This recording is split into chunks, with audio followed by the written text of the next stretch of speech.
100% exam में ये सवाल आने वाला है, इसलिए मैं ये लेक्चर बना रहा हूं। मुझे कोई भी पागल कुत्ते ने नहीं काटा है। क्लियर? अब state the rules for finding Euler's 5 function. जैसे तुम इतना सवाल पढ़ोगे वैसे ही पेपर चेकर के मुंह पे तुम्हें 4 रूल्स मार के आने हैं। जैसे तुम ये 4 रूल्स पेपर में लिखोगे वैसे इस इतने सवाल के लिए जितने मार्क्स अलोकेटेड है उतने मार्क्स तुम्हें मिल जाएंगे। उसके बाद हम इन चारों इन 5 क्वेश्चंस को सॉल्व करेंगे।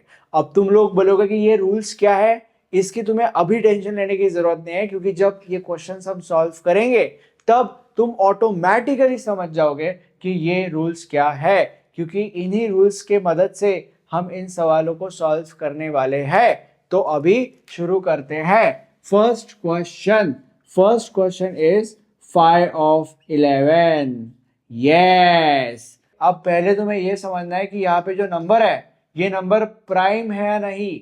अगर ये प्राइम नंबर है, if p is prime number, then ये और ये देखो मैच कर रहा है। ये 5 of p है, ये 5 of 11 है, तो मतलब p मतलब 11, राइट? एंड प्लस 11 जो है वो प्राइम नंबर भी है। ओके, तो मतलब रूल नंबर 1 जो है वो यहाँ पे अप्लीकेबल है। तो अभी रूल नंबर 1 क्या कहता है? रूल नंबर 1 ये कहता है कि is equal to p minus 1। Simple. तो इज इक्वल टू यहाँ पे p क्या है हमारा? 11। तो 11 माइनस 1 दैट इज 10। खत्म। इसका आंसर 10 है। Second question 49। अब यहां पे देखो लोग गलती क्या करते हैं। लोग गलती ये करेंगे कि उनको ये लगेगा कि ये जो क्वेश्चन है वो रूल 2 के ऊपर बेस्ड है, m इंटू एन। तो इसको वो डिवाइड करेंगे, मतलब इधर लिखेंगे 49 की जगह पे वो लिखेंगे 7 इंटू 7। बट ये रॉन्ग है। m इंटू एम नहीं है, वो m इंटू एन है। ओके, तो इसका मतलब ये है कि ये जो रूल है वो यहाँ पे अप्लाई नहीं करता। यहाँ पे जो है वो ये रूल अप्लाई करता है मेरे भाई। और वो कैसे? वो ऐसे कि इसको हम लिखेंगे 7 स्क्वायर। यस, ये जो है वो इस चीज से सिमिलर है, p रेज टू ई। ठीक है, तो अगर ये सिमिलर है तो इसका काय करायचं है? इसका क्या करने का है? p raise to e minus p raise to e minus 1। So p raise to e यानी कि 7 raise to 2 minus 7 raise to e minus 1 यानी कि 2 minus 1। Sorry for that, my bad. अब 7 का स्क्वायर काय होतं? 7 का स्क्वायर होता है 49। Yes, and 2 minus 1 that is 1, so that is 7 raised to 1, that is 7. So what do you mean by 49 minus 7? 49 minus 7 is 42, baby. 42 is the answer. See? Third question, 5 of 240. Perfect.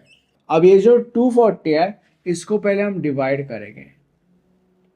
240 इसको 2 से अगर divide किया तो 120 आएगा, इसको 2 से divide किया तो 60 आएगा, इसको 2 से डिवाइड किया तो 30 आएगा, इसको 2 से डिवाइड किया तो 15 आएगा, इसको 5 से डिवाइड किया तो 3 आएगा, और इसको हम 3 से डिवाइड करेंगे तो आंसर 1 आएगा।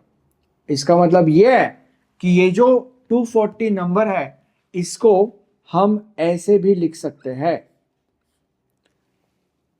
2 raised to 4। Okay, 2 raised to 4। 5 एक बार है तो यहाँ पे हम 5 लिखेंगे, और 3 एक बार है तो यहाँ पे हम 3 लिखेंगे।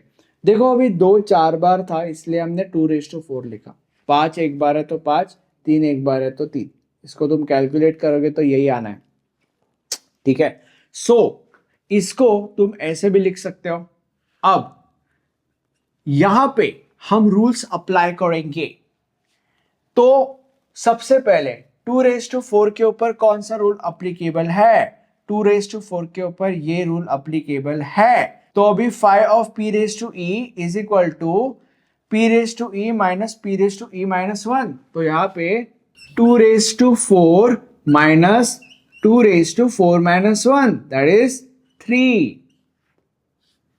उसके बाद फाइ के ऊपर क्या रूल आएगा, मतलब ये फाइ ऑफ फाइ है ना, तो फाइ ऑफ 5 के ऊपर क्या रूल आएगा, phi by the way prime number है तो ये रूल आएगा। तो phi of phi is equal to p minus 1, that is 5 minus 1, तो that is 5 minus 1 and same rule applies to 3 as well, क्योंकि 3 भी प्राइम नंबर है, दैट इज फाइ ऑफ 3, तो फाइ ऑफ 3 मतलब basically phi of p, that is p minus 1, that is 3 minus 1, तो 3 minus 1, simple as that.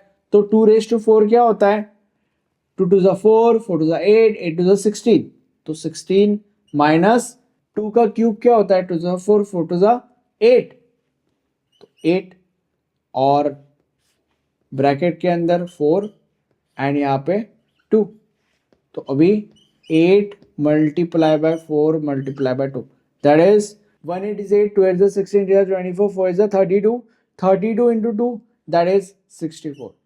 लोग यहाँ पे गलती करेंगे कि 32 इंटू 2 नहीं करेंगे, 32 प्लस 2 करेंगे, ना ना ना ना ना, 32 इंटू 2 करना है मेरे भाई, प्लस नहीं है, मल्टीप्लीकेशन है, तो द आंसर इज 64। अगला क्वेश्चन जो है दैट इज फाइ ऑफ 10। अब तुम में से काफी लोगों को ये देख के लगेगा कि हमारा जो क्वेश्चन है वो फर्स्ट रूल को बिलोंग करता है, but the answer is no. और ऐसा इसीलिए क्योंकि फर्स्ट रूल के अंदर p जो है यानी कि ये जो वैल्यू है ये प्राइम नंबर होनी चाहिए, बट 10 जो है वो प्राइम नंबर नहीं है, राइट। तो the first rule is not applicable, the rule which is applicable is rule number 2, but उसके लिए इसको रूल नंबर 2 में थोड़ा सा मोल्ड करना पड़ेगा, और वो हम कैसे करेंगे, सिंपल, इसको हम लिखेंगे फाइ ऑफ 5 इंटू 2, मतलब फाइ ऑफ 5 और फाइ ऑफ 2, ठीक है, एंड बाय द वे दोनों प्राइम नंबर्स हैं। तो अभी रूल नंबर 2 के हिसाब से हमने इसको यहां तक पहुंचाया, अब इसके ऊपर हम रूल नंबर 1 अप्लाई कर सकते हैं क्योंकि ये प्राइम नंबर है और ये भी प्राइम नंबर है, तो अगर ऐसा है तो p माइनस 1, तो दैट इज 5 माइनस 1, और यहाँ पे 2 minus 1, so 4 into 1 that is 4। Next question हमारा है फाइ ऑफ 343। जब तुम ऐसा बड़ा बड़ा नंबर देखते हो ना, तो सबसे पहले तुम्हें इस नंबर को तोड़ना है, बेसिकली इस नंबर को डिवाइड करना होता है। तो 343, अगर तुमने ध्यान से देखा तो 343 को हम 7 से डिवाइड कर सकते हैं। अगर 343 को 7 से डिवाइड किया तो आंसर आता है 49, अगर 49 को 7 से डिवाइड किया तो आंसर आता है 7, और 7 को 7 से डिवाइड किया तो आंसर आता है 1। अब क्योंकि 3 बार 7 है तो यहाँ पे हम लिख सकते हैं 7 क्यूब, बेसिकली ये 7 का क्यूब है, ठीक है। अब इसके ऊपर हम ये वाला रूल अप्लाई कर सकते हैं, phi of p raise to e is equal to p raise to e minus p raise to e minus 1, so phi of 7 raise to 3 is equal to 7 raise to 3 minus 7 raise to 3 minus 1, simple as that. तो 7 raise to 3 is 343 minus 7 square, so 343 minus 7 square is 49, तो 343 minus 49 is 294. Yeah, I hope my calculation is right. Thank you so much. Bye.